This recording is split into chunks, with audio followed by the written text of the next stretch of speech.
It was a music festival for peace that resulted in thousands of unsuspecting festival goers running for their lives.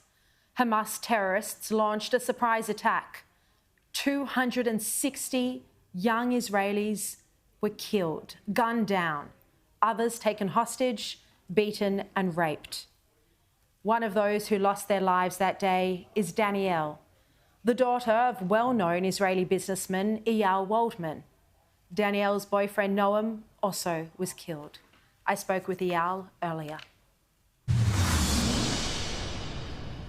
Eyal, welcome to the program. Thank you so much for your time, and I'm so deeply sorry for your loss, for your beautiful daughter Danielle and her boyfriend Noam. Thank you.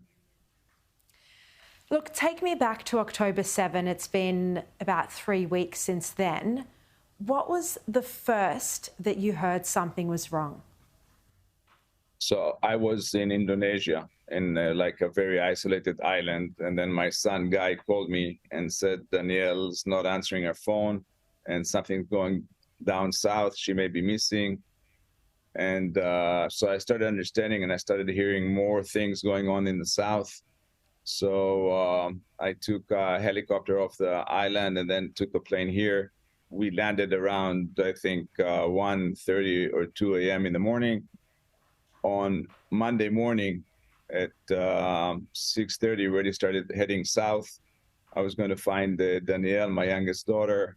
I had our location on the GPS of our phone. It sent us like an SOS message of emergency and location. So on the way, we saw a huge amount of cars. They were completely hit by bullets, were destroyed, were burned, a huge amount, and a massive pile of cars along both sides of the road. We kept going, and then we found the car that they were in with friends. The car was completely bullet holes all over. We think that there were 3 creatures with Kalashnikovs from behind that shot them from like 200 meters and approaching the car. We saw the back seat completely full of holes. The bullets went through the back seats and also into the front seats. Both airbags were deployed and were full of blood, and it was like a big mess. North of the car, about 150 meters, we found a Gaza SUV, a Toyota SUV with 3 bodies.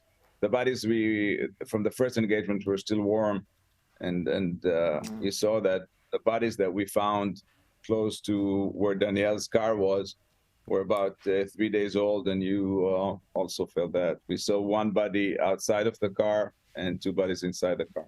And then we saw south to Danielle's car, or the car she was in, a motorcycle from Gaza, which I think was also engaged in the murder of Danielle and Noam. I'm so sorry, Eyal. I mean, that's just so devastating. You risked your own life, obviously, to go into the area. Terrorists were still active at the time. Were you holding out hope that you might have found her alive?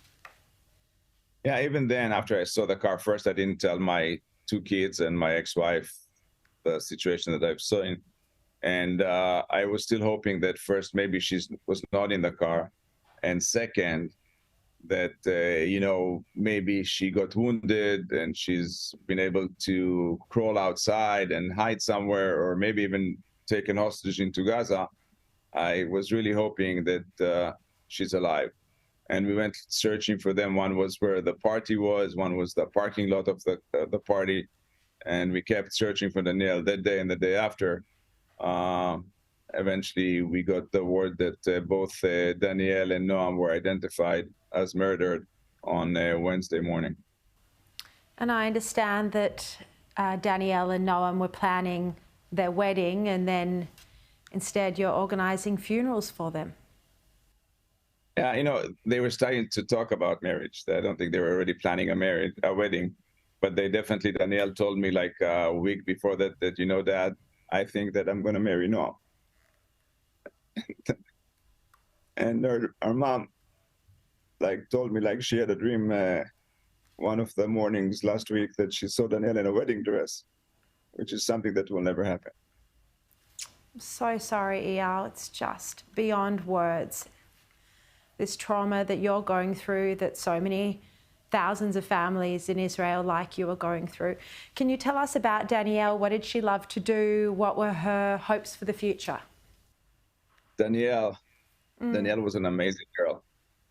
She was born in Palo Alto, California, and she grew up for the first 4 years of her life in the United States. Then we moved back to Israel. She loved to dance. She danced everywhere. She loved horses. She loved dogs. She had dogs.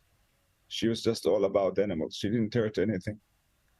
She started to do photography with her mother. Her mother is like a very good photographer here, an amateur photographer, but very busy with that. So she went to multiple trips with Ella, with her mom, for photography. She, in the army, was a shooting instructor, and she was like training infantry special units in shooting. That's how she met Noam. Noam was in Givati, one of the special forces, infantry special forces here. They met while she was training his team. And then they got together and stayed together for about 6 years, living the life they wanted.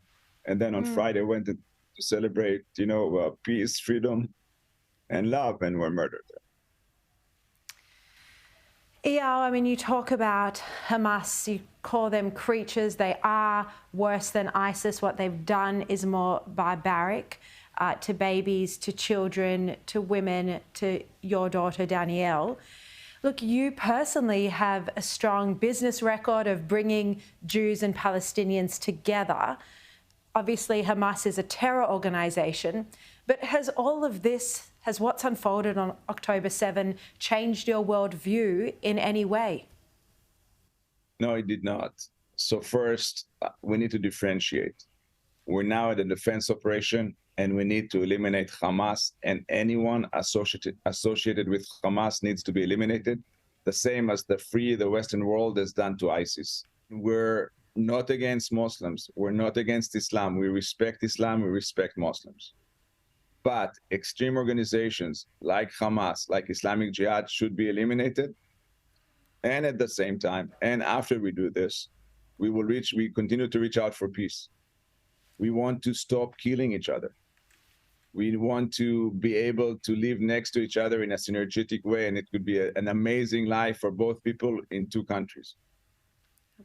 And our hand is always reaching out to find a partner. I've worked for more than 2 decades to find Palestinian partners to work with me on peace. I've had design centers in Rawabi, Hebron, and Nablus, and also in Gaza. I've donated and raised more than $360,000 for a hospital in Gaza. And I've done a peace initiative in the last two years. Incredible. We need it's incredible. to have the Palestinians. Thank you. We need to have the Palestinians understand and come and ask, let's live in peace. Because if we continue to killing each other, it's not the right thing. I think our army has more technology, has more capabilities. We need to find a way to stop killing each other and strive for peace together. Look, just finally, Eyal, I mean, what happened to Danielle, Noam, and 1,400 other Israelis on October 7 is the most brutal, tragic thing that could ever happen to any humans. And yet what we're seeing in the Western world are massive, massive protests in support of Palestinians. These protesters aren't condemning the Hamas terror attacks at all. They're protesting against Israel. I'm sure you've seen the images globally, including here in Australia. What do you make of them?